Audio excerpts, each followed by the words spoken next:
Louder. Legendary. Paano pa yan? Alas 10 na naman.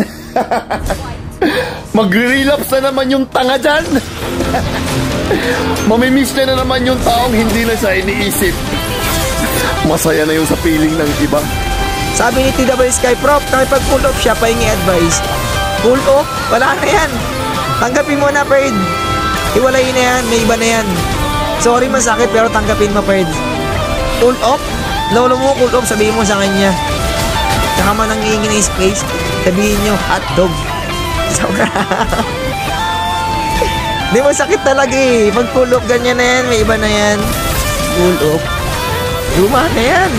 Maraming pwedeng magawa ang tao ng dahil sa pag-ibig. Minsan ay hindi natin napapansin na nakagagawa na pala tayo ng mga bagay na mali na dahil nabubulag tayo sa pag-ibig na nararamdaman natin.